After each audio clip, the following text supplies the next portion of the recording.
Ano ba naman tong si Dulce? Siya nga palagi ang galit kapag nahuhuli ako sa oras ng tagpuan namin. Pagkatapos, siya tong hanggang ngayon wala pa rin. Papadilim na tapos... ano yun? Parang galing sa... James, anak, nasaan ka na ba? Maliwanag pa noong umalis ka ng bahay. Ano at hanggang ngayon na hindi ka pa nakakamalay na umuwi? Nagpaalam naman ako sa inyo, nakikitain ko si Dulce sa may ilog, di ba? Gusto niya mag-picnic kaming dalawa rito. Ang kaso, kanina pa ako naghihintay pero hindi pa siya dumarating. Ano, hihintayin mo siya? Papadilim na, James. Umuwi ka na sana bago pa tuluyang gumabi. Alam mo namang simulat sa pool, ayokong nagpupunta ka sa gawing dyan. Malapit na yung ilog sa gubat. Hindi ligtas sa gubat na yon. Huwag po kayong mag-alala sa akin, Inay. Hindi na ako bata. Kaya ko ng sarili ko. Madali lang sabihin yan, James. Pero kapag daron ka na sa mismong sitwasyon, Chuck, daw wala ka ring masyado magagawa para iligtas ang sarili mo. Palagi nyo na lang tinatakot ang sarili nyo, Inay. Hindi ba't napatunayan naman ng mga pulis na ginagawang tapunan ng mga bangkay ang gubat kasi nga liblib? James, ano at natatahimik ka riyan? James! James! Sandali lang, Inay. May titignan lang ako.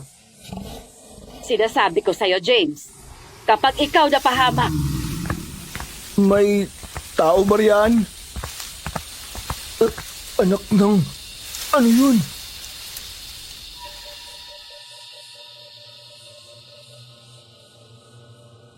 Tumakbo ako patungo sa magubat na bahagi malapit sa may ilog nang may marinig akong tila kinakatay. Hindi ako sigurado kung anong uri ng hayop yun dahil may kalayuan ang pinagmula noon. Malayo na ang narating ko nang bigla akong nakarinig ng tinig na tumatawag sa akin. Nakita ko si Dulce nang lingunan ko ang direksyon na yun. Magulo ang pagkakatali ng mahaba niyang buhok. Maputik ang laylayan ng kanyang suot na bestida at hapong-hapo siya ng sandaling iyon. Dulce! Kanina pa kitang hinihintay Saan ka galing? Bakit ganyan ang itsura mo? Sinong may gawa niyan sa'yo Bumaha ang kaba sa aking dibdib nang maisip kong baka may masamang mangyari sa kanya. Baka may masamang loob na nagtatago sa kagubatang yun at pinagsamantalahan siya. Ay, huwag kang mag-alala, James. Wala namang masamang nangyari sa akin. Sigurado ka ba? Oo naman. Kung merong masamang nangyari sa akin, bakit ko naman ililihim sa'yo? Ay, sabagay. Bakit kasi ganyan ang itsura mo? Saan ka ba napasuot? Hinawakan ko ang kamay ni Dulce nang makalapit ako sa kanya. Napansin kong mamasa-masa at malagkit ang mga yun. Noong tignan ko, nakita kong may mga bakas pa ng tila dugo na nakasingit sa kanyang mga kuko. Mabilis niyang binawi ang mga kamay at naglakad palayo sa akin. Sinundan ko siya nang tumbukin niya ang daan papunta sa ilog. Ano nangyari, Dulce? Bakit ganyan ang mga kamay mo? Sabihin mo nga sa akin, dugo ba yan?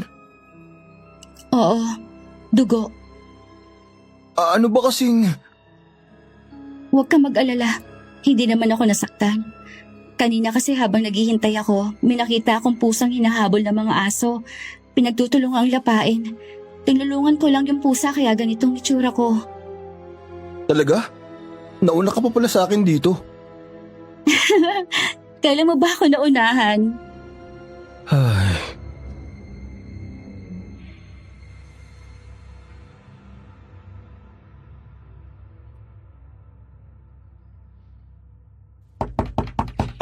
Hoy Miriam, tignan mo nga kung sino yung nangangalampag na yun ng pintuan. Kaya aga-aga Tayo naman. Tay, alam naman ninyo rito sa atin na palagi tayong dinarayo ng mga nagpapagamot. Oo nga, pero alam naman nilang ang gamutan natin ay tuwing alas 3 hanggang alas 6 lang ng hapon. Ang pinakamabuti talaga sa lahat niyan, pagbuksan ko na at nang nalalaman natin kung ano ang pakay. Magandang umaga po. Oh, Dulce! Magandang umaga rin naman sa'yo, Iha. Ano ba ang sadya mo at napasugod ka naman rito ng pagkaaga-aga? Abay, pumasok ka muna, Iha. Maupo ka muna, Dulce, at ikukuha kita ng maiinom. Huwag na ho. Hindi naman din po ako magtatagal eh. Gusto ko lang po sana kayong makausap tungkol kay James. May nangyari ba? Nag-away ba kayo? Ay, di ba po, dati naman umuwi siya rito buwanan? 3 buwan na po siyang hindi umuwi, saka sa loob po ng panahong yon. Hindi rin po kami masyado nagkakausap. Gusto ko po sana tulungan niyo akong makumbinsi siyang umuwi rito kasi mahalaga po yung sasabihin ko. Dulce, mahihirapan na kasi tayong basta pauwiin si James. Ano po ang ibig ninyong sabihin? Hindi mo ba alam? Hindi niya ba sinabi sa'yo nung huling uwi niya rito? Sa malamang ay hindi nga niya alam. Susugod ba naman dito si Dulce kung alam niya? Huwag na po sana tayo magpaligoy-ligoy pa. Ano po ba ang dapat kong malaman?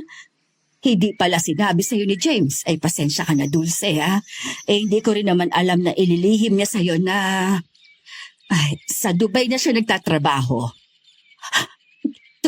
Dubai? Oo, Iha. Mga 3 buwan na si James sa Dubai.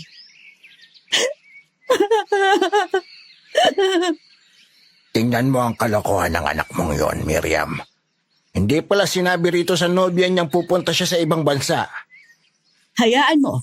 Kapag tumawag si James, pupunta ako agad sa inyo at nang magkausap kayo. Pero kailan pa po yun?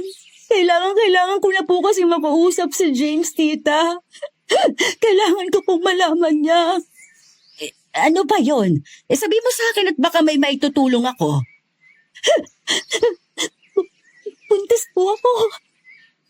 Si James po ang ama. Ay, Diyos ko po. Ano ba itong problemang iniwan mo, James? Hindi ko po alam kung anong gagawin ko, tita. Hindi ko na po nakakausap si James. Noong umalis po siya, may nangyari po sa amin. Kasunod po nun palagi na mainit ang ulo niya kapag magkausap kami sa telepono. Pagkatapos, parang iwas na siyang kausapin ako. Hanggang sa dumalang ng mga tawag niya at ngayon, wala na po talaga. Alam na ba ni Guada ang tungkol dito? Yun na nga po eh. Hindi ko pa po masabi sa inay hanggat hindi pa kami nagkakaintindihan ni James, tita. Ang mabuti pa, Miriam, i-text mo na si James. Sabihin mong emergency ka mo. Ano ba naman yung 15 pesos na mababawas sa load mo? Ay, maupo ka muna habang hinihintay natin ang tawag ni James, Iha. Tatawag po kaya siya? Sinabi ko naman na emergency kaya tiyak na tatawag. Ayan na, tumatawag na siya. Oh, ikaw na sumagot. Salamat po. Inay, ano po bang emergency dyan?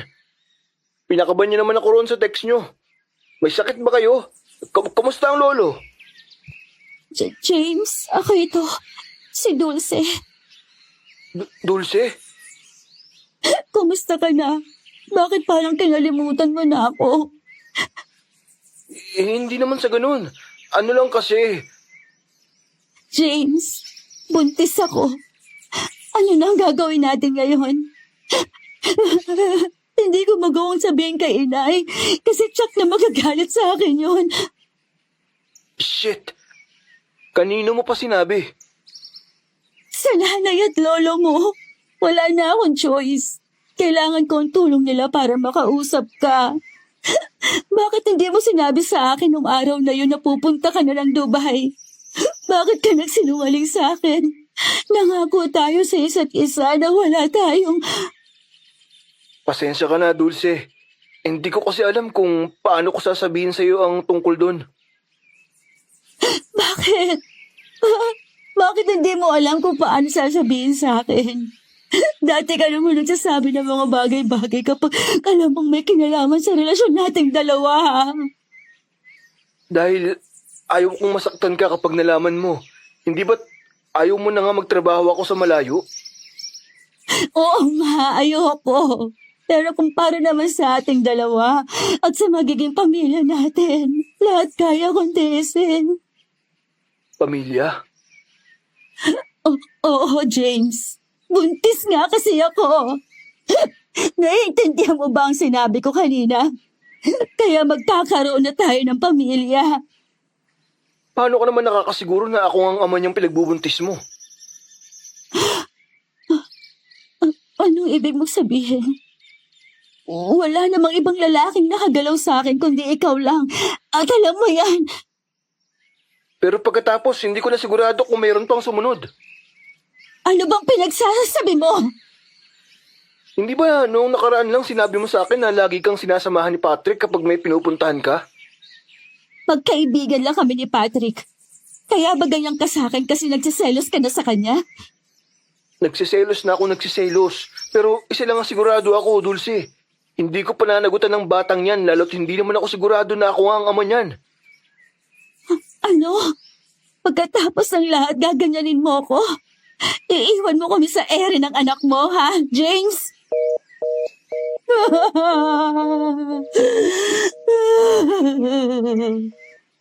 Ay, tahan na, Dulce.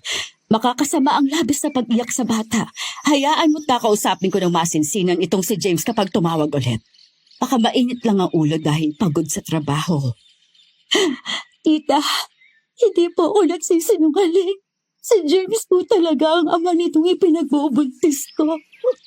Wala akong ibang lalaki pinahal at pinapasok sa buhay ko, kundi siya lang. Ay, alam ko naman yon, Dulce. Kaya lang, alam mo naman na hindi ko rin kontrolado ang utak ni James. Pero gagawin ko ang lahat para tulungan ka. Makakaasa ka sa akin sa bagay na yon. Kapag may kailangan ka, maaari ka lumapit sa amin ni tatay. Ay, tama si Miriam, Iha. Pamilya mo na rin kami. Pero sa ngayon, ang pinakamabuting gawin ay ang ipaalam sa iyong ina ang tungkol sa ipinagbubuntis mo. Ano't ano man ang maging reaksyon niya, kailangan natin yung tanggapin. Paano ko po sasabihin sa inay na ayokong panaguto ni James? Kami na ni Guada ang bahala mag-usap sa bagay na yan.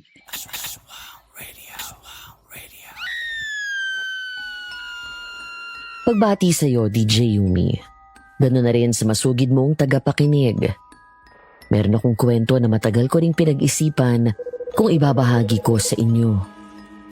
Una, natatakot ako na baka mawala na naman ang katahimikang tinatamasa namin sa ngayon.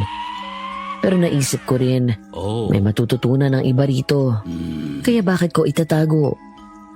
Kaya naman upang maprotektahan ang lahat, itinago ko na lang ang mga tunay naming katauhan. At ako, itago niyo na lang ako sa pangalang James. At ito ang aming kwento.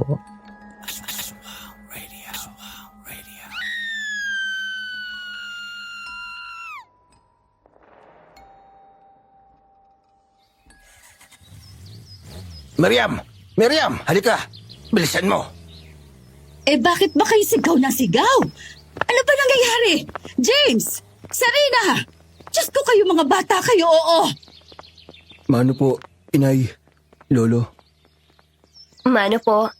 Pleased to meet you po, inay, lolo. Abay, kaawaan kayong mag-asawa ng Diyos. Mabuti naman at sa wakas ay nakita-kita na tayo. Oo nga po eh. Pasensya na po kayo. Biglaan ang pagpapakasal namin ni James doon sa Dubai. Kailangan po kasi dahil hindi kami pwedeng magsama kung hindi kasal. Kung hiwalay naman po kami, masyadong malaki ang living expenses kaya mabilisan lang po. Kapag nakaipon kami, balak din namin magpakasal dito. Sa simbahan naman, yun kasi ang hiling ng pamilya ni Sarina. Bakit hindi man lang kayo nagpasabi na uuwi kayo? Di sana nasundo namin kayo sa airport. Naku, una ay gastos at pagod din. Saka, noong mismong araw ng dating namin dito sa Pilipinas, sa Quezon po kami tumuloy noon, kina Sarina. Ganun ba? Love, medyo napagod ako sa biyahe. Saka maaga kasi tayong gumising. Gusto ko sana munang magpahinga. Sige, halika. Ihahatid kita sa kwarto at magpahinga ka muna. Naku, James. Doon mo na lang patulugin yung asawa mo sa kwarto ko at hindi ko pa nalilinis ang dati mong kwarto. Eh, hindi ka naman kasi nag-abiso nga na uuwi kayo. Sige po, inay. Lika na, love.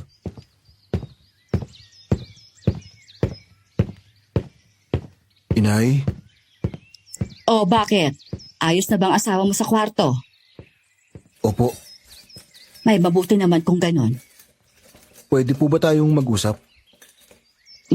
Tama yan. Marami talaga tayong dapat na pag-usapan. Ay, lalong-lalo ng katarantaduhang ginawa mo nung isang taon lang, James. Bakas sa mukha at tinig ng aking ina ang galit ng sandaling iyon. Dahil sa ginawa kong pagtanggi sa pananagutan ko sa ipinagbubuntis ni Dulce, naging malamig ang pakikitungo sa akin ni inay. Ngunit sa kabila nun ay hindi niya idinamay ang asawa kong si Sarina. Aaminin ko, mali ako. Nasa malayo ako noon at unti-unti na kaming nagkakaroon ng mga problema ni Dulce sa aming relasyon. Idagdag pa na itinago ko sa kanya ang pagtatrabaho ko sa Dubai. Naging mahina ako noon sa tukso, lalo na noong nakilala ko na si Sarina. Higit sa lahat naging duwag ako sa responsibilidad at kung ano-ano pang idinahilan ko para umiwas. Noong panahong sinusundot na ako ng konsensya, saka naman huli na ang lahat. Isang araw na balitaan ko na lang kay inay na dinugo si Dulce at nang isugod sa ospital ay hindi na nailigtas pa ang bata. Kailan niyo po ba ako mapapatawad, inay? Eh kung pagpapatawad lang din naman, eh di ako ang tamang tao makapagbibigay niya sa'yo. Alam mo yan, James. Alam ko naman po yun. Kaya lang sa ngayon, alam kong malabo pa akong mapatawad ni Dulce. Parang kailan lang nangyari ang mga yun at... Ay, hindi ko naiintindihan bakit ka nagkaganyan, James. Siguro nga nagkulang ako dahil lumaki kang walang amang kumakastigo. Inay, hindi niyo naman po kasalanan na hindi ako pinanugutan ng tatay ko. Ayun na nga. Alam mo naman kung anong resulta ng bagay na yon. Talagang ginawa mo pa. Sa dami naman na mamamana mo sa tatay mo, yang kawalan pa ng bayag, ay mahapagang langit. Ay, hindi ko na alam kung anong gagawin ko sa'yo, James, ha? Eh sana lang isang araw magising ka na at gusto mo lang ayusin ang buhay mo. Hindi nga po ba't inaayos ko na nga? Inaayos? Ay talaga ba? Eh saang banda? Kaya nga po lumagay na ako sa tahimik, hindi ba? Ang sinasabi mong pagsasaayos ng buhay mo ay yung pagpapakasal mo kay Sarina. Sa tingin mo sapat na yon, James. Tandaan mo, iniuwi mo rito yung asawa mo gayong alam mo namang narito rin si Dulce. Kapag nagsanga na ang mga landas nila at may hindi magandang nangyari, sige, ha? Anong gagawin mo? Kaya nga po, huwag niyo na rin sana munang mabanggit kay Dulce na narito kami. May tainga ang lupa, may pakpak ang balita. Sa liit ng lugar natin, imposible na hindi mabalitaan ng tao na dumating kayo mag-asawa. Saka si Dulce pa ba? Hanggang sa kaliit-liit ang balita nga tungkol sa'yo. Eh nalalaman nun. Maluka-luka siya nung nalaman niya nagpakasal ka na kay Sarina sa Dubai. Eh paano? Kayo naman yata mismo ang nagbabalita sa kanya ng mga... Hoy, wag mo kong mapagbintangan dyan, James, ha? Baka makutusan kita. Ay hala, lakad at balikan mo ang asawa mo ron. Pabayaan mo akong magluto ng tahimik dito sa kusina. Sumunod ako sa sinabi ni inay at iniwan na siya sa kusina. Papunta na ako sa kwarto para balikan si Sarina nang may matanaw ako na nakabukas na pinto ng bahay. Sa kabilang panig ng kalsada parang may nakita akong dumaang babae na mahaba ang buhok at nakasuot ng puting bestida. Hindi ko yun namukaan, pero may kung ano akong kutob ng sandaling yun na baka si Dulce ang babaeng yun.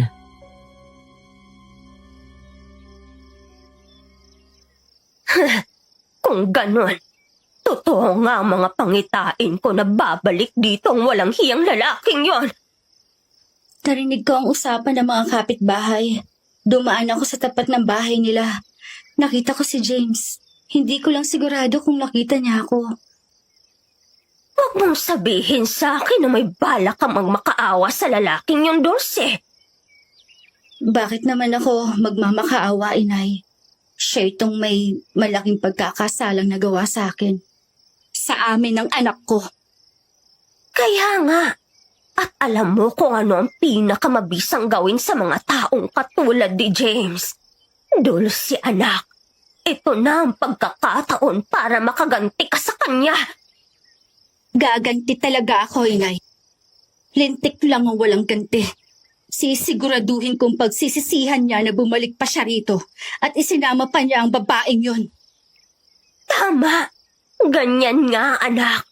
Ipakita mo sa kanila kung sino ka at kung ano ang kayang gawin ng mga katulad natin. Kay tagal nating nanahimik, kay tagal nating nagtago at pinilit makihalubilo sa kanila sa pag-asang mamahalin ka ni James. Nagkamali ako, inay. Hindi ako dapat nagpakabulag sa pag-ibig. At gayon, heto ako pinagsisisihan ng lahat. Ipararanas ko sa kanilang dalawa ang lahat ng sakit na naranasan ko. Babalik ko yun sa kanila ng 10 ulit. Tama yan anak. Sige lang. Narito lang ako at palaging nakasuporta sa iyo at sa mga gagawin mo. Ngayon, ano ang plano mo? Ang pinakamahalaga ngayon kay James ay ang asawa niya. Siya ang gagamitin ko para maghiganti. Paano mo gagawin yan? Makikipaglapit ako sa kanya. Paano mo yan gagawin ang hindi nalalaman ni James? Hindi ba mas mabuting ang alam niya? Mas magugulo ang buhay niya kung palagi siyang nag-iisip. Iyan ang gusto ko sa'yo, Dulce. Gusto ko kapag mas ginagamit mo ang utak mo kaysa riyan sa puso mo. Sana noon mo pa yan ginawa. Hindi na mahalaga kung kailan ako nagising, inay. Ang mahalaga ngayon, makapaghiganti ako kay James. Hindi ko naman masisisi tong si Dulce kung bakit gusto niyang magiganti kay James. Kasi hindi rin naman talaga maganda ang dinanas niya, di ba, dahil nga sa lalaking yan. Pero I'm a little hopeful na sana naman, baka lang naman, may lugar pa para sa kapatawaran. Kayo ba? Kung kayo si Dulce, magpapatawad ka ba? O maghihiganti?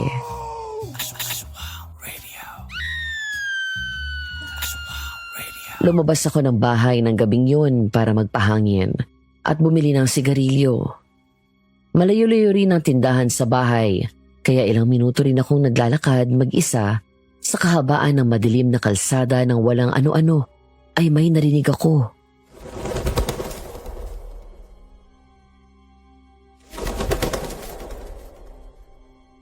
Ano yun?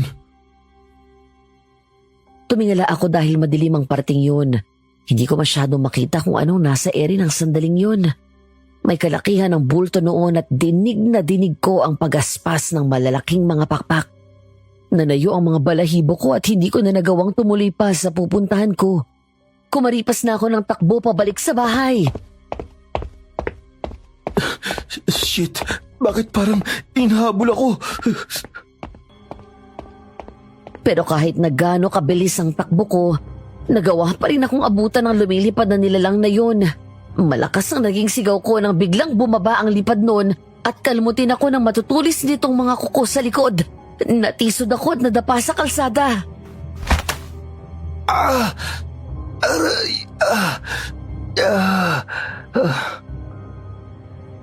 Habang nakadapa ako, naririnig ko ang patuloy na pagaspas ng mga pakpak noon. Tila ba pinapanood ako? Subalit nang marinig ko ang tinig ni inay, mabilis yung lumipad palayo.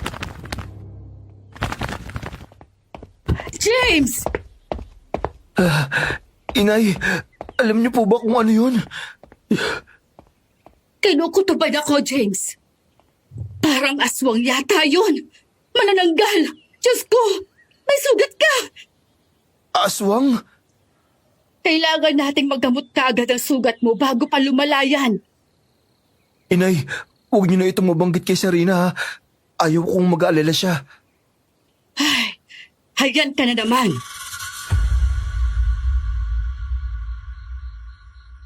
Tita? Tita Miriam? Nako, wala rito si inay ngayon. Inihatid sila ni James doon sa bahay ng kapatid ni Lolo kasi need ng manggagamot. Ganun ba? Ikaw pa ang asawa ni James? Oo, ako nga. Ikaw, Ha? magkaibigan ba kayo ni James? Oo. Magkaibigan kaming dalawa. Dati. Ewan ko lang ngayon. Anong ibig mong sabihin? Siyempre, matagal na kaming hindi nakikita ni James. Saka, may asawa na siya. Ikaw. Baka mamaya, hindi mo gustong nakikipagkaibigan ng asawa mo sa ibang babae. Ay, sus. Wala naman sa akin ang ganon. Kahit na sino pa ang babaeng kaibigan ni James, okay lang sa akin. Talaga ba? Hindi ka selosa? Ano pa bang ipagsiselos ko ganitong ako naman ang pinakasalan? Ganun ba? Anyway, ano bang sadya mo kay inay? E-text ko na lang si James para masabi niya. Wala naman. Nagluto kasi ako ng puto. Bibigyan ko lang sana siya kaso wala pala sila. Ikaw lang ang tao rito? Oo, ako lang. Baka mamayang paggabi pa makauwi si James galing sa paghatid. Hindi ba nakakatakot dito? Paanong nakakatakot ba ang ibig mong sabihin? Kung may mga aswang barito, maligno. Kasi ganun ang mga uso sa liblib na probinsya, di ba? Hindi ko lang sigurado kung may aswang barito o wala. Hindi pa naman ako nakakakita. Heto nga palang puto. Tikman mo. Masarap ang pagkakagawa ko. Nako, tamang-tama itong dala mo. Kanina pa kasi ako naghahanap ng mamemerienda. Halika sa loob, saluhan mo ako sa kape. Teka, ano nga palang pangalan mo? Ako nga pala si Dulce. Dulce, nice name ha. Ako naman si Serena. Ano bang gusto mo sa kape? May black coffee o may creamer? Hindi na, okay na ako. Huwag ka na mag-abala. Kakakape ko lang din naman kasi sa bahay bago ako nagdala rito na puto. Sumama lang ako sa'yo kasi baka naman sabihin mo ang suplad ako. Saka para makapagkwentuhan na rin tayo. Ganun ba? Sige, maupo ka dyan at magkwentuhan tayo. Ang sarap naman itong gawa mong puto. Ang creamy na, ang cheesy. Talaga ba? Special kasi yan eh. Nagbibenta ka ba nito? Marami kang magiging suki kasi masarap. Hindi eh. Pang sarili lang ang niluluto ko. Kung naglilihi ako, nako. Buntis ka na? Hindi pa nga eh. Gusto na nga namin ni James na magkaanak habang bata-bata pa. Ang kaso, hindi pa kami nabibiyayaan. Bakit hindi kayo magpatulong sa biyanan mo? Manggagamot si Tita Miriam at naalbularyo naman ang lolo ni James. Nagsabi na kami. Ang kaso, wala naman daw silang alam na maitutulong nila sa akin. Kasi yung pagbubuntis naman daw, hindi sakit na ginagamot ng mga kagaya nila. Mukhang alam ko na kaagad kung bakit tayo pinagtagpo ng tadhana sa Rina. Bakit? May alam ka ba? Oo, yung nanay ko, marami siyang alam. Matutulungan kanyang magbuntis. Kung ganoon, tutulungan mo ko? Tutulungan kita, pero sa isang kondisyon. Hindi mo pwedeng ipaalam kahit na kanino, lalo na kina James at sa pamilya niya. Bakit naman hindi pwede? Manggagamot nga kasi ang pamilya niya. Alam mo na, baka naman sabihin, nakipagkompetensya pa ang nanay ko. Ayaw ko naman na mag-isip sila ng ganun dahil alam mo na, magkaibigan kami ng asawa mo.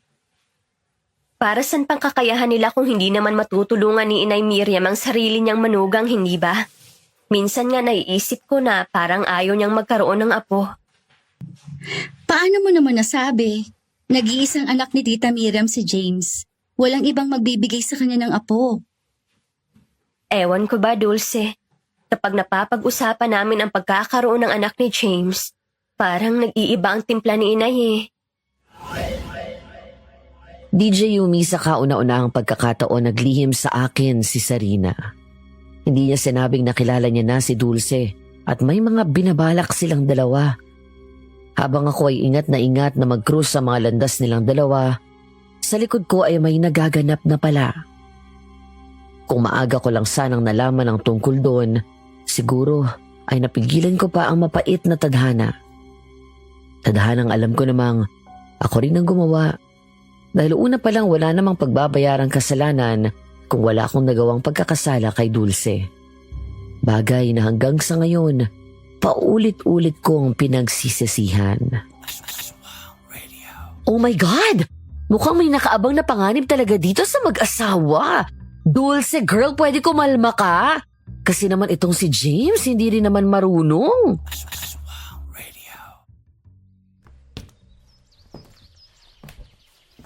Tuloy ka, Sarina. Pasensya ka na nga lang sa bahay namin kung medyo magulo sa ngayon, ha? Hindi pa kasi ako nakakapag-ayos. Okay lang yun. Wala namang problema sa akin. Maupo ka muna. Tatawagin ko lang ang inay. Palagi kasi yung nasa likod bahay eh. Yes, love? Kumusta ka na rin sa bahay? Hindi ka ba nababagot? Hindi naman. Lumalabas-labas na lang ako. Nakikipag-usap sa mga kapitbahay at nang makilala ko naman ang mga taga rito. O sige, basta huwag ka rin masyadong lalayo at iiwas ka sa mga kahina-hinalang mga tao. Love naman. Sino ba namang kahina-hinalang tao rito sa lugar nyo? Lahat nga ng kapitbahay mukhang mabait. Basta, iba na yung nag-iingat, no? Iba na ang panahon ngayon, love. Marami riyan mukhang mabait pero nasa loob pala ang kulo. O siya, sandali at tinatawag ako ni tita. Medyo gagabayin ako ng uwi nito at mabenta ako rito. Hindi pa ako makaalis. Basta ang paalala ko lang sa'yo, alam mo magmamaneho ka pa uwi kaya hindi ka dapat uminom. Yes, love. Areglado yan. Siya ba ang asawa ni James? Ako nga po. Magandang hapon po sa inyo. Inay, nabanggit ko kay Sarina na matutulungan niyo sila ni James na magkaroon ng anak. Aba, oo naman. Mayangkin akong galing sa mga ganyang bagay na wala ang ina ni James. Iha, hindi naman sa sinisiraan ko sa iyo ang biyanan mo, ano? Pero wala. Mahina-hina pa yang si Miriam. Saka sabi rin po kasi ni inay sa amin, hindi raw niya gustong saklawan tong kagustuhan namin magbuntis na ako. Huwag kang mag-alala, Iha. Kung ayaw ni Miriam na tulungan ka, narito naman ako. Hindi kita tatanggihan. Ramdam ko ang ganyang klaseng pakiramdam dahil maski ako noong nahingi ako ng anak, ay desperada na rin ako. Kaya laking pasasalamat kong dumating itong si Dulce sa buhay ko. Ang swerte naman po ni Dulce sa inyo. Aba, oo naman.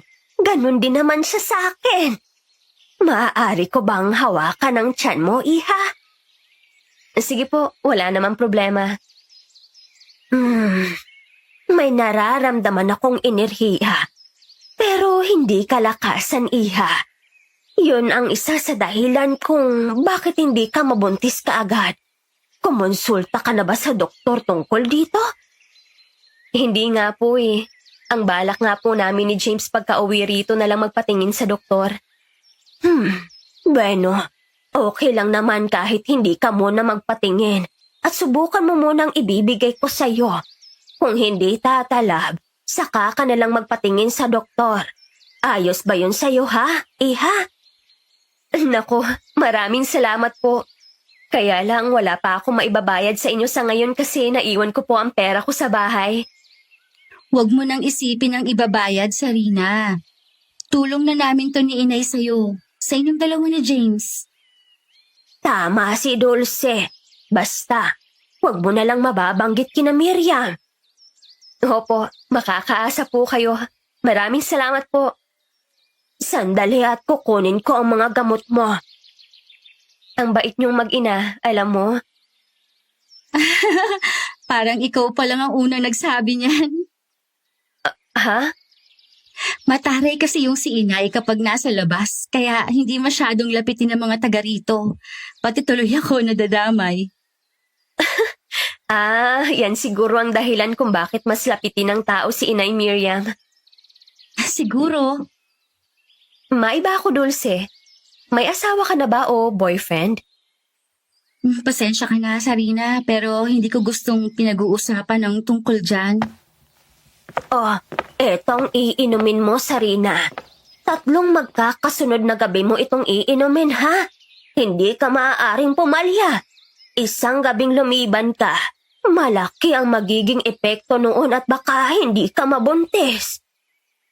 Okay po. Maraming salamat ulit sa inyong mag-ina. Dulce, kapag nagbuntis ako at nagpabinyag, ninang ka, ha? Sige ba? Sige, mauna na ako. Dalaw na lang ulit ako rito isang araw. Sige lang, kahit kailan mo gustong dumalaw. Welcome na welcome ka rito sa bahay namin.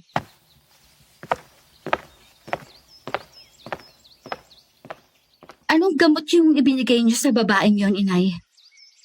Gamot ba ka mo? Sa tingin mo ba, bibigyan ko nga ng gamot ang babaeng yon? Laway mo pa rin yun na hinaluan ko lang ng pinagpakuluan ng dahon. Bakit ko naman tutulungan na magbuntis ang babaeng yon? Kung mabubuntis siya, kukunin ko ang magiging anak nila. Anong ibig mong sabihin? Ipapalit mo ang anak nila sa anak niyo ni James? Ganun na nga, mas labis sa magiging parusa nila kapag ang sanggol na pinakaasam nila ay nawala sa piling nila, Inay. At masisikmura mong magpalaki ng anak ng mga yon? Ha?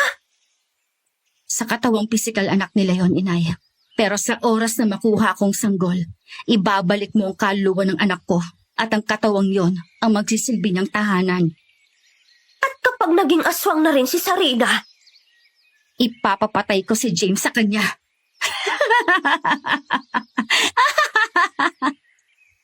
kung yan ang nais mo, sige, tutal, sinabi ko na rin lang sa'yong susuportahan kita sa mga plano mo. Tunay nga, DJ Yumi, na iba ang nagagawa ng puot sa puso ng isang tao, ano? Nilalamon nito yon hanggang sa wala ka ng ibang madama kung hindi ang kagustuhan na maghiganti sa kahit na anong paraan na alam mo. At sa laki ng pagkakasala ko kay Dulce na nagresulta sa pagkawala ng anak namin, hindi ko siya masisisi kung bakit gano'n na lang ang nagawa niya. Alam mo, may tama ka, James. May tama ka pa rin naman. Kasi may kasabihan nga tayong do not do unto others what you don't want others to do unto you. Hindi naman sa sinasabi kong deserve mo yung nangyari sa buhay mo, no? Pero ganun talaga. For every wrong action, may kapalit. Could be a law of karma, but it's how the universe works din kasi. Tuloy na nga natin to.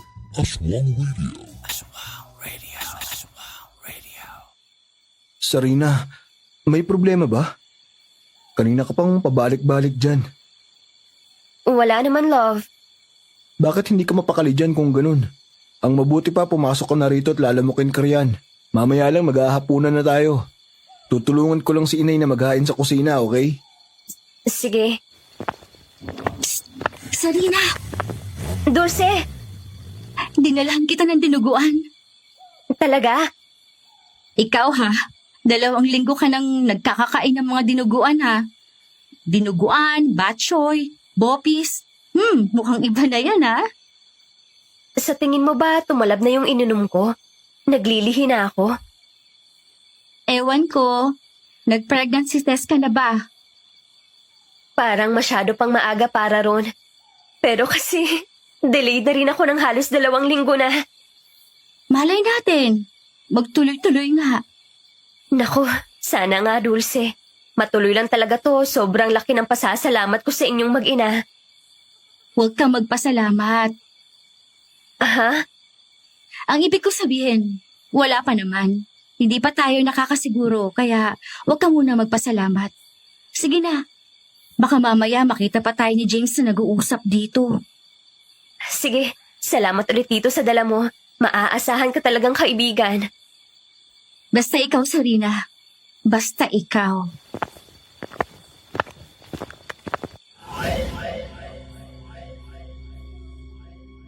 Malapad ang ngiti ng asawa ko nung pumasok siya sa kusina. Kaagad kong napansin noon ang hawak niyang supot. Napagalaman kong dinuguan ng laman nun nang isalin niya sa mangkok. Saan nang galing yan? Yang dala mong ulam na dinuguan, saan galing yan? Diyan sa may karinderya, binili ko. Nag-crave ako eh. Bakit ba? Hindi naman sa kinokontra ko yung craving mo. Pero ilang araw ka na puro mga lamang loob. Oo nga, love. Baka mamaya niyan tumaas ang cholesterol level mo saka uric acid. Magka-high blood ka pa. Sige ka. Ganun ba yun? Nagkatinginan na lang kami ni inay noong nagsimulang kumain si Sarina. Gustong-gusto niya na parang kung yun ang ipakain mo sa kanya 3 beses isang araw, hindi siya mauumay. Kahit sina inay at lolo napansin din yun. Tignan mo yung manugang mo, Miriam. Kapag ibang pang-ulam, walang kagana-gana. Kapag yung paborito niyang dinuguan, sarap na sarap. Sa susunod, magluto ka nga niyan at nang sumaya-saya naman siya sa hapag. Nakulo, paglulutuan pa ba? Hayan nga't bili ng bili sa labas eh. Saan karinderya ka pala nabili niyan? Po? Kapag umaga lang kasi madalas, may tindang dinuguan sa karinderya. Kasi sa umaga, bagong katay ang mga baboy. Nakatsyempo lang po sa may karinderya sa kanto. Kina Embong? Hindi ko po kilala yung sinasabi niyong Embong. Pero kung siyang may-ari ng karinderya sa kanto, opo. Sinenyasan ko si inay noon. Nagkaintindihan kami agad. Hindi nagtitinda ng dinuguan sa karinderya niya si Mang Embong dahil bawal yun sa pananampalatayang meron sila. Isa lang ang ibig sabihin nun. Nagsisinungaling si Sarina. Huwag mo munang kumprontahin. Obserbahan mo muna. Baka rin naman nagkamali siya dahil hindi niya kilala si Embong. Iba tong nararamdaman ko sa totoo lang. Bakit? May iba ka pa bang napapansing kakaiba sa asawa mo? Ilang gabi na siyang balisa tuwing sasapit ang ating gabi. Parang gusto niyang palaging makalabas. Nay, hindi kaya kinukulam ang asawa ko? Yan bang hinala mo? Hindi ko maiwasang isipin eh. Lalo pat nariyan lang sa paligid si Dulcie at ang nanay niya. Matagal na rin bali-balita na mangkukulam si Aling Guada, di ba po? Hindi tayo sigurado kung kinukulam nga ang asawa mo. Mahirap mambintang, James. Saka isa pa. Oo, at galit sa'yo si Dulce. Pero ang bait nun sa pamilya natin. Hindi naman niya siguro magagawa ng masama si Sarina. Bakit parang sigurado naman kayo riyan, inay? Saka nakakapagdamdam naman kayo. Parang pinagtatanggol niyo pa. Ako ba talaga ang anak niyo? Nagiging rasyonal lang ako, James. At paulit-ulit kong ipapaalala sa'yo na ikaw itong nagkasala doon sa tao. Shh! Baka marinig tayo ng asawa ko, inay. Pero sana, matignan niyo man lang si Sarina. Gusto kong malaman kung may kakaibang habang nangyayari sa kanya o wala. Ang lakas talaga ng kutob ko, inay. Matahimik ka lang. Titignan ko ang asawa mo. Papatingnan ko rin kay tatay at nang makasiguro tayo. Salamat po, inay. Siguro nga DJ Yumi, ganun talaga kapag may dinadala kang guilt sa dibdib. Naroon din at naninirahan ng takot na baka isang araw, dantihan ako ni Dulce sa paraang hindi ko inaasahan. Sa paraang wala akong kalaban-laban. Hindi ko gusto madamay ron si Sarina. Wala siyang kasalanan. Kaya hanggat maaari, gusto kong labas siya sa gulong dinala ko sa buhay ko. Naalimpungatan ako ng gabing yon nang maramdaman kong wala si Sarina sa tabi ko. Nakita ko siyang nakatayo sa tabi ng nakabukas na bintana. Nakadipa, habang nakapikit at tila may inuusal. Dali-dali akong bumaba ng kama at lumapit sa kanya. Hinawakan ko si Sarina ng mahigpit sa braso at hinila palayo sa bintana. Tila naman natauhan siya ng sandaling yun nang magbaling ang tingin sa akin. James? Ako nga. Anong nangyayari sa'yo, love? Hindi ko rin alam, love. Parang may boses na tumatawag sa akin galing sa labas. Hindi ko alam kung guni-guni ko ba yun o panaginip. Anong klaseng boses ang naririnig mo? Parang nanggagaling sa buwan. Hindi ko talaga alam eh. Nawawala na yata ako sa sarili. Huwag ka umiyak. Hindi ko alam bakit nangyayari sa akin ang ganito, love. Nandyan sina inay at lolo. Hindi ka nila pababayaan. Halika, sumama ka sa akin para matignan ka nila. Ayokong lumabas, love. Dito na lang ako. Sige, tatawagin ko na lang sila. Lumabas ako ng kwarto at kaagad kong kinatok si inay sa kanyang silid. Mabilis naman siyang nagising at nung sinabi ko ang tungkol kay Sarina, agad niyang ginising ang lolo ko. Noong dumating kaming tatlo sa silid naming mag-asawa, nadatna namin si Sarina na nakaupo sa sahig. Yakap ang mga binti at umiiyak. Binungat ko siya noon at maingat na ibinaba sa kama. Patingin ako ng palad mo, Sarina. Mabilis naman niya yung ipinakita kay lolo. Dinangkal-dangkal yon ng lolo ko. Tila may binabasang kung ano. Nakadama ako ng kaba sa dibdib nung nakita kong napailing si lolo. Bakit, Lo? Anong nakikita mo, Tay? Halika nga, Miriam. Ikaw nga ang bumasa. Subukan mo. Si inay naman ang sunod na tumingin sa palad ni Sarina. Nakakunot ang noo niya habang sinusuri yun. Wala naman akong kaalaman sa panggagamot na tulad nila, kaya wala akong nauunawaan sa nangyari ng sandaling yun. May lahi ang asawa mo, James. Ano pong ibig niyong sabihin? Hindi ako sigurado kung ano ito, pero hindi naman masama. Parang may maliit na porsyento siyang lahing diwata o babaylan. Alin man sa dalawang yon, natitiyak kong yun ang lumalaban sa kung ano mang nangyayari sa katawan niya ngayon. Sandali nga. Naguguluhan ako. Anong ibig sabihin yung nangyayari sa katawan niya? Ibig magbuntis ng katawan ng asawa mo, James. Pero may kung anong negatibong enerhiya ang nagpupumilit na pumasok sa katawan niya. Nilalabanan niyo ng katawan ng asawa mo. Okay ka lang ba, love? Hindi ba ako mamamatay? Hindi. Hindi kami papayag na mangyari yun. Niyakap ko si Sarina ng mahigpit at hindi na niya napigilan ang paghagulgol. Dama ko sa panginginig ng kanyang katawan ang labis na takot at hindi na ako sigurado kung ano ang mangyayari. May kutob na agad ako na hindi maganda yun. Inay, masama na talaga ang kutob ko. Hindi kaya si Dulce ang may kagagawa nito? James, hindi ba't napagsabihan na kita tungkol sa bagay na yan? Masama ang ginagawa mong pambibintang. Hindi naman nakakalapit si Dulce sa asawa mo. Bakit? Anong problema kay Dulce? Kilala mo na si Dulce? Ano? Umamin ka sa akin, Sarina. Nagkakilala na ba kayo ni Dulce? Sabihin mo sa akin, anong meron kay Dulce, James? Bakit ganyan na lang ang reaksyon mo? Mahigpit ang naging hawak ko sa mga braso ni Sarina ng sandaling yun. Dumating na ang araw na kinatatakutan ko. Ang mag-cruise ang landas nilang dalawa. Pigil na pigil ako ng mga sandaling yun, pero gustong gusto ko nang magwala. Sabihin mo sa akin, may ginawa ba siya sa'yo? Hindi ko naiintindihan bakit ganyan na lang ang reaksyon mo, love.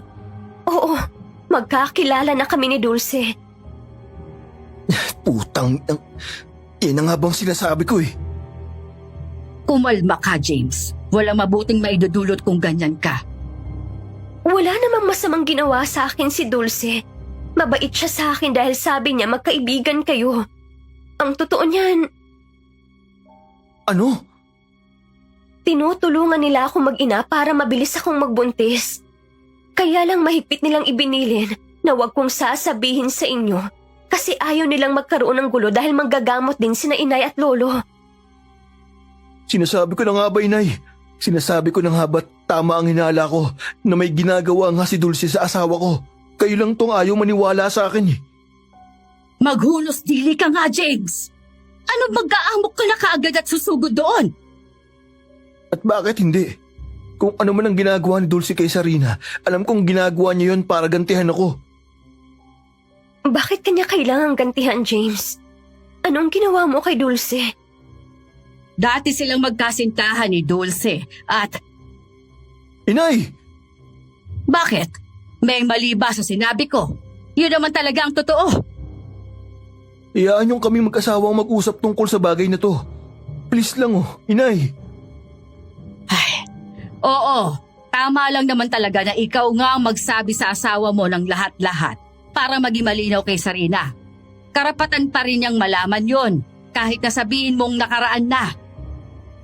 Iwan niyo muna kami mag-asawa, Inay. Kailangan namin mag-usap ng masinsinan. Halina kayo sa labas, Tay.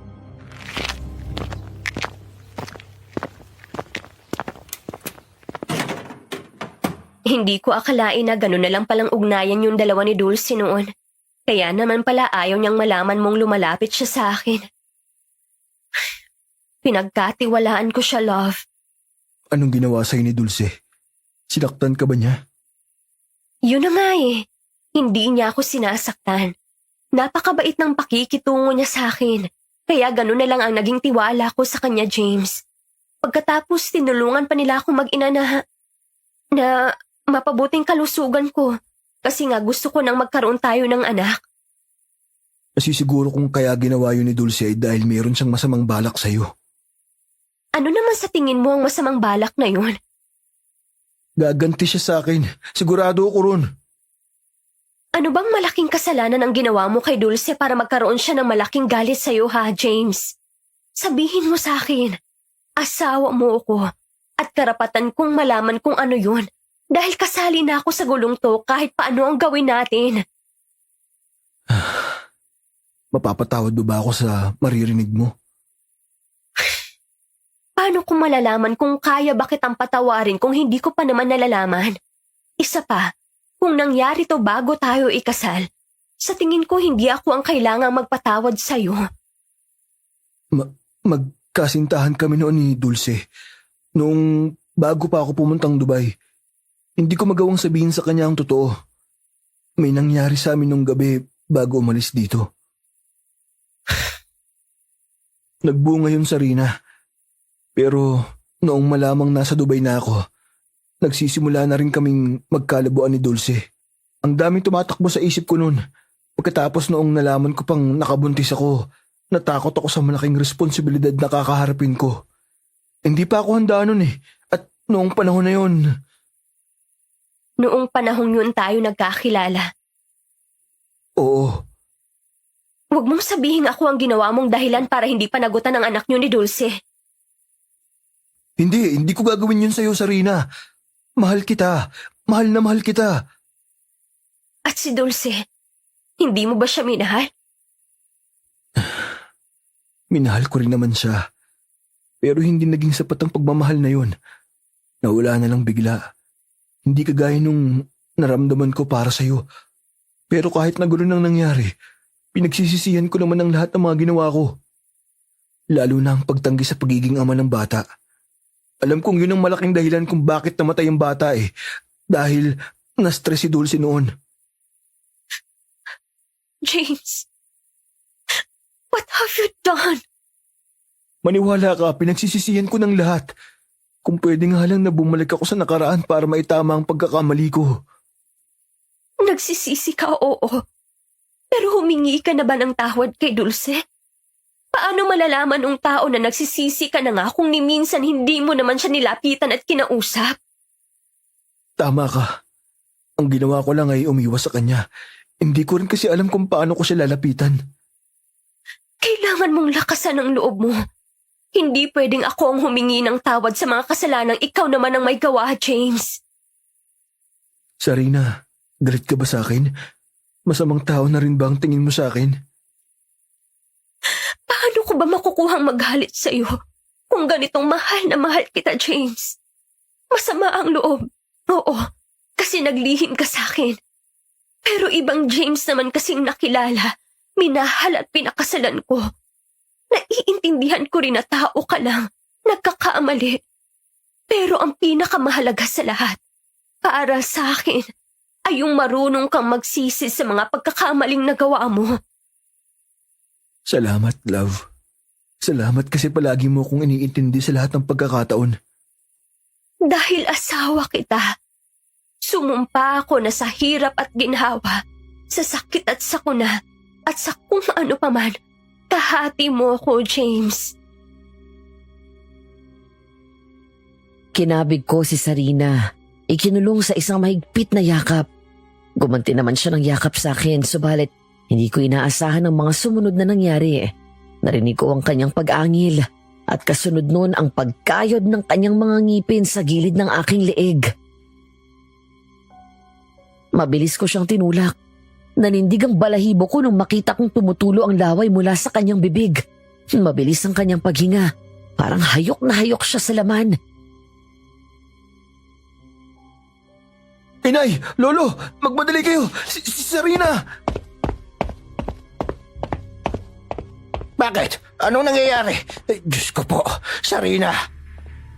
Kanina pa ba siya ganyan? Ngayon lang po, Inay. Noong magyakapan kami.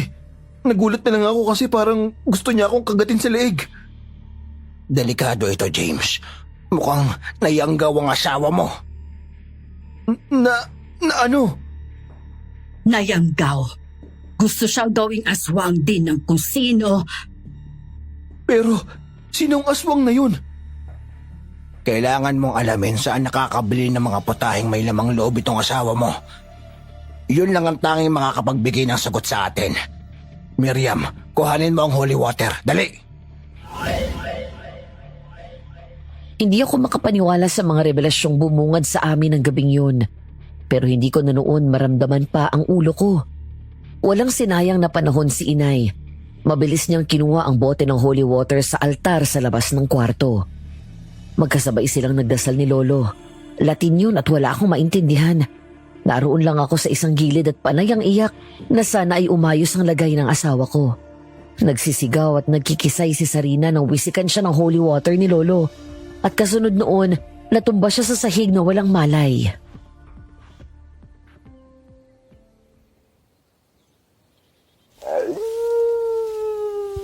Bakit? Mukhang hindi ka yata nagtagumpay sa plano mong gawing aswang ang asawa ni James. Mukhang nabuking na nila ang masamang balak mo roon sa babaeng yun. Lumabas ka agad ang mga senyales ng maaga. At nakontra na nila. Hindi pa. Sa kabilugan pa ng buwan lalabas ang totoong epekto ng mga kinain niya. Masyado siyang maraming nakain.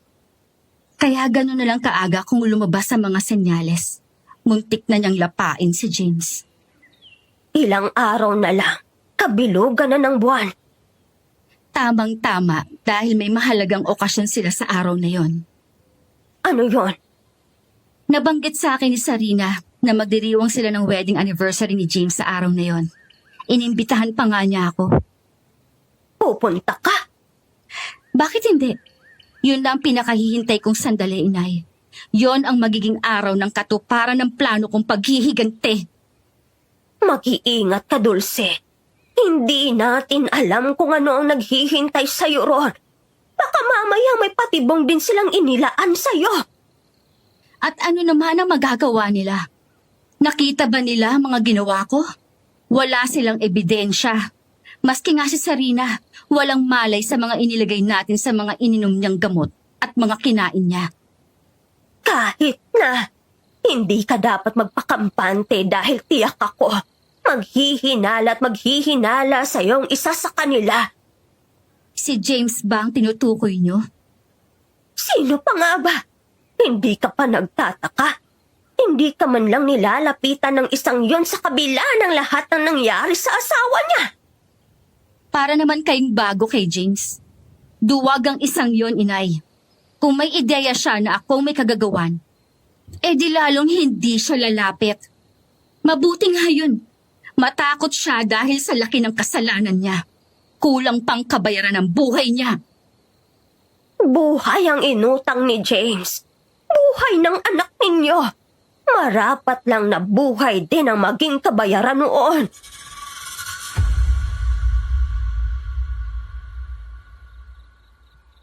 Kanina ka pang nakaabang dyan sa may pinto, love.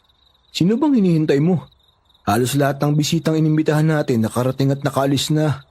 May hinihintay ka pa ba, ha? Magagalit ka ba sa akin kung sasabihin kong inimbitahan ko si Dulce? Ano? Bakit mo naman ginawa yun? Ibig ko sabihin, bakit naman sa dinami-rami ng pagkakataon kung kailan pa selebrasyon ng wedding anniversary natin, saka mo pa siya inimbitahan? Kung hindi ngayon, kailan pa? Ito na rin nga ang padispedida natin dahil pabalik na tayo sa Dubai. Kailan mo pa kakausapin si Dulce? Huwag mong sabihin sa akin na sa susunod pa natin pag-uwi. Hindi naman yata tama yun, love. Sinabi ba ni Dulce kung pupunta siya? Umuo naman siya sa akin nung inimbitahan ko eh. Kapag nakaalis itong mga natitirang bisita, magliligpit na ba tayo o may hinihintay pa kayong darating, ha? Si Dulce na lang naman po ang hinihintay namin, inay.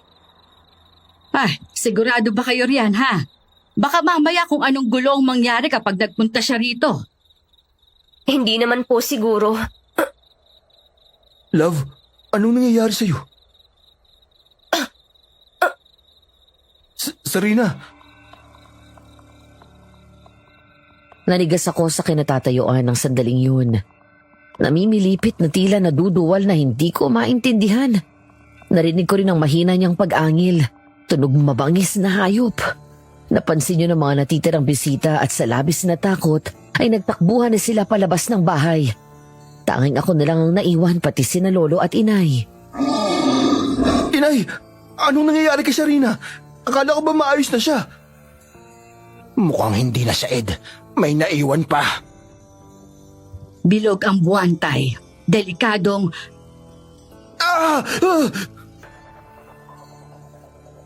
Bigla na lang akong sinugod ni Sarina. Natumba ako ng patihaya sa sahig at siya naman ay nakasakay sa ibabaw ko. Pilit na inaabot ng kanyang bibig ang leeg ko. Maghunos dili ka, Sarina! Ako to! Ang asawa mo!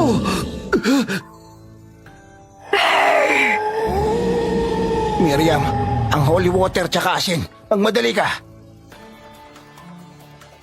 Subalit bago pa man nakabalik si inay, dala ang mga yon ay biglang tila natauhan si Sarina. Bigla siyang lumayo sa akin.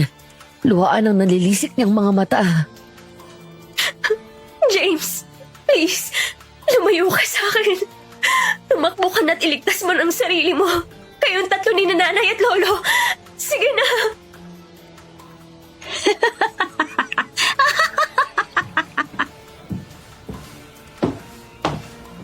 Mabilis akong bumangon pagkakita ko kay Dulce.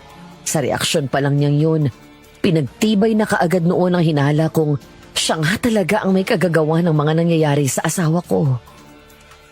Kumusta ka na, James? Dulce, nagmamakaawa ako sa'yo. Ako ang may kasalanan ng lahat ng to. Parang awa mo na. Huwag mong idamay ang asawa ko. Parang awa? Noong mga panahong akong nagmamakaawa sa'yo, James, naawa ka ba? Hindi ba't dahil sa kawalan mo ng awa sa akin, namatay ang bata sa sinapupunan ko? At pinagsisisihan ko na ang lahat ng yun. Hindi ko na maibabalik pa ang panahon at buhay ng anak natin, pero Talagang hindi mo na yun may babalik dahil wala ka naman talagang pakialam sa amin ng anak mo noon pa. Nagawa mo nga kami ipagpalit sa babaeng ito ng ganun-ganun lang. Inagaw ka niya sa amin. hindi yun totoo, Dulce. Walang inagaw si Sarina. Kailanman, hindi niya kasalanan na siya ang pinili ko. Ako ang nagkamali. Pinahal naman kita, pero Pero ano, James? Sige, sabihin mo. hindi naging sapat ang pagmamahal na yun. Gusto kitang mahalin ng buo, pero may puwersang pumipigil sa akin. Sa malamang naramdaman mo na may mali kay Dulce, James. Naramdaman mong hindi siya tao, kundi isang aswang. Tumigil ka, tanda! Huwag kang makikisaw-saw pa rito kung gusto mo pang magamit ang mga natitirang taon ng buhay mo. Dulce, huminahon ka, Iha.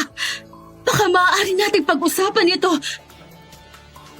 Tita Miriam, alam kong naging mabuti ka sa akin mula noon hanggang ngayon. pero hindi pa rin kita mapapatawad dahil sa halip na sabihin mo sa akin ang tungkol sa pagpapakasal ni James noon sa babaeng to, pinili mo rin ilihim sa akin pagdating sa huli. Patawarin mo ko. Sa tingin ko kasi yun ang makakabuti para sa inyong lahat. Makakabuti? Ugali niyo talaga yung ganyan bilang tao. Sasabihin niyo palagi, akala niyo yun ang makakabuti. Kahit ang totoo, ang mga pansarili niyo lang na mga interes ang pinangangalagaan ninyo. Wag! Ganun na lang ang naging sigaw ko nang pumesto si Dulce sa likuran ng asawa ko at hawakan ito sa batok. Natigilan lang si Sarina noon. Nagmukhang manikang hindi gumagalaw habang hawak ito ni Dulce. Simula sa gabing to, isa ng ganap na aswang ang asawa mo, James. Sa akin na siya! At alam mo ba kung anong ibig sabihin nun? Mapapasunod ko na siya sa lahat ng gusto ko. Wala na kayong magagawa pa para pigilan ang lahat ng ito. Hindi! Dulce, huwag mong gagawin ang bagay na yan. Wala siyang pakikinabangan, James. Hindi tumuloy ang pagbubuntis ni Sarina. Nilalabanan ng dugong diwata ng asawa mo ang lahat ng mga negatibong enerhiyang pilit pinapasok ni Dulce sa kanya. At bakit hindi?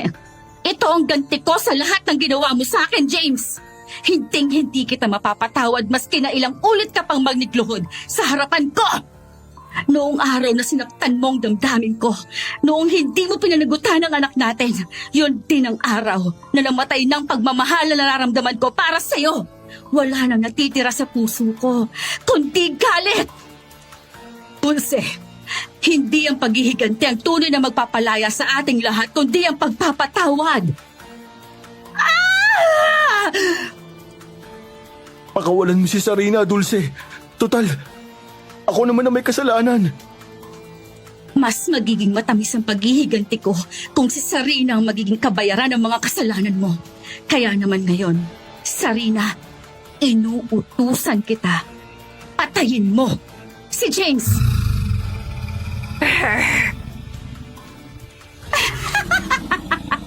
Narinig mo ba yon, James? Narinig niyo ba yung lahat? Wala nang makakapigil sa akin.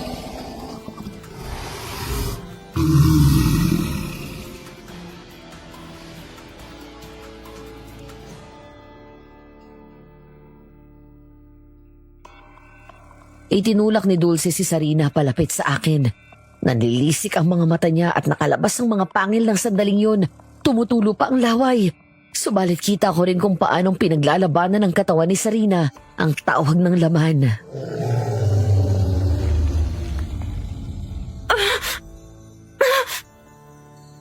Ano pang hinihintay mo? Sunggaban mo na si James, Sarina! Lumuhod si Sarina sa sahig. Mahigpit na hawak ang leeg at tila nabubulunan. Pagkatapos ay tuluyan itong nahiga sa sahig at nagpagulong-gulong, kumakawag. Gusto ko siyang lapitan, yakapin, pakalmahin pero pinigilan ako ni Lolo. Anong nangyayari? Tama ko ng hinala. May dugong diwata nga itong asawa mo, James. Pilit iwinawak kasi ng katawan at dugo niya ang ipinunla ni Dulce sa loob ng katawan niya. Nagsuka si Sarina. Kulay itim yun. Napakarami. Naligo ang katawan nito sa itim na likido na yon sa sahig. Lumuwag ang paghinga ko ng mga sandaling yun. Kung inaakala ninyong mawawala pa ang pagkaaswang ni Sarina, nagkakamali kayo. Nagpalitan niyo na siya ng bumilog ang buwan. Maaaring maiwasan niya ang pagkain ng laman ng tao. Pero habang buhay na siyang aswang... At kahit na kailan, hindi ko hahayaan na matulad siya sa'yo. Manahimik ka, James! Manahimik ka sa hukay! Sinugod ako ni Dulce. Nagawa niya ako mapatumba sa sahig at mapaibabawan. Pinagkakalmot niya ako na matutulis niyang mga kuko at nang manghina na ako ay saka naman niya ako sinakal sa leeg. Akala ko mamamatay na ako ng sandaling yun. Pero maya-maya lang ay dumating si inay at nilatigo ng buntot paagi ang likod ni Dulce. Tumayo siya at ang hinarap naman niya ay ang aking inay. Kunwaring ka pang nagmamabait sa akin, babae ka. Yan pala, pagdating sa huli, isa ka rin sa... Kung paghihiganti lang din naman ang gusto mong mangyari, maigi pang tapusin ko ng...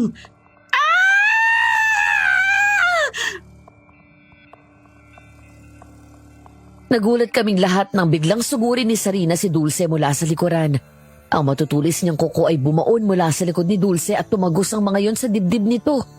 Kita ko kung paanong dumanak ang dugo mula sa katawan ni Dulce.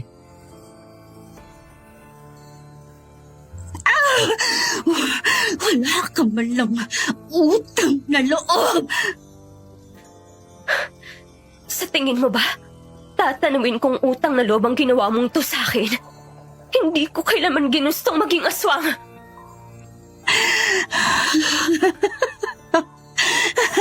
At wala ka nang magagawa pa sa bagay na yan.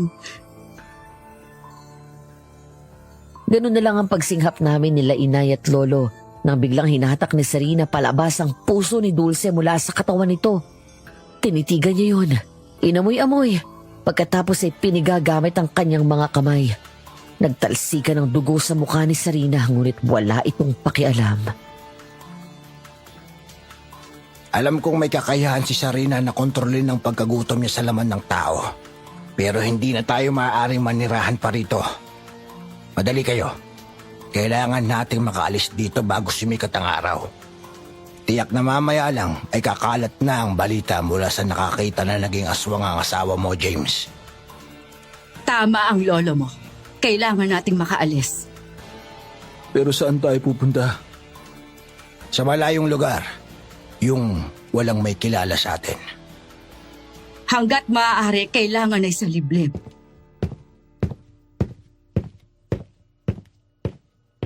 Umalis kaming mag-anak sa lugar na yun. Nagtawid dagat kami at napadpad sa isang liblib na bayan sa isang malayong probinsya kung saan walang nakakakilala sa amin kahit na sino. Doon sinimulan namin ang panibagong buhay. Dahil sa nangyari kay Sarina, napagdesisyon na namin na wag na lang mag-anak. Masakit man, tinanggap na lang naming mag-asawa ang katotohanan. Natakot kaming baka manahin pa ng bata ang sumpang iniwan sa amin ni Dulce. Wala na si Dulce. At hindi na rin namin nalaman kung anong nangyari sa kanyang ina na si Aling Guada. Ang huling balita ni inay sa isang mapagkakatiwalaang kamag-anak, nalaman ng mga tao ang tungkol sa pagiging mangkukulam nito kaya napalitan na rin siyang lisanin ng lugar. Naging tahimik ang lugar na yon mula noon. Kung may mga mapababalita mang mga nilalang tulad ng aswang, ipinagkikibit balikat na lang yon ng nakararami habang lumilipas ang panahon. Nagiging kwentong bayan na lang. Ilang taon na ang nakalipas mula nung nangyari ang kwento naming ito. At sa ngayon, tahimik kaming nabubuhay. Nakikisalamuha si Sarina sa mga tao tulad ng isang normal na nilalang na may pagmamahal at malasakit sa kapwa. Hindi iyon nagawang alisin ni Dulce sa kanya. At sa lahat ng pangyayaring yun, ipinagpapasalamat kong nakamit ko ang pagpapatawad na nagmula mismo sa sarili ko. Hanggang dito na lang, DJ Yumi. Lubos na gumagalang, James. Alam niyo ba, para sa akin lang naman, napakahiwaga talaga ng buhay ng tao, no? Marami tayong mga bagay na pinaniniwalaan, marami ring hindi. At madalas kahit hindi natin mapatunayan, basta ba marinig natin sa mga bibig ng karamihan, naniniwala ka na rin. Kayo ba? Naniniwala ba kayo na may mga aswang na mababait talaga kagaya ni Sarina? Pero ang pinaka-takeaway talaga natin mula sa kwentong ito ay forgiveness at saka redemption. Imagine, ang daling sabihin na patawarin mo yung taong nagkasala sa'yo. Pero kapag napuno ka na ng puot, paano mo pa yun gagawin, di ba? Sabi nga nila mahirap patawarin ng taong hindi naman humihingi ng tawad at umaamin sa kanyang pagkakamali. Itong si James, sana maaga niyang naisip na humingi ng tawad. Oo, ayan tuloy, nagsisi siya. Pero sana sinabayan na niya kaagad ng pagsorry kay Dulce yon, di ba? Yeah. Hanga rin ako kay Sarina kasi pagkatapos nung malaman niya, mahal pa rin niya talaga yung asawa niya. Mapapasana all ka na lang talaga, di ba? Sana maraming Sarina sa mundo na malawak ang pangunawa. Pero sana, lesser na rin yung mga kagaya ni James. Ganyan. O siya, paano na? Humahaba na ang daldal ni DJ Yumi nyo, kaya ang mabuti pa magpaalam na muna ako. Hanggang sa muli mga minamahal naming tagapakinig. Sana nagustuhan nyo ang itinampok nating kwento ngayong araw. Samahan nyo ako hanggang sa susunod Ako ang inyong DJ Yumi na nagsasabing, aswang ka man sa paningin ng iba, sa panaginip ko, ikaw ang bida.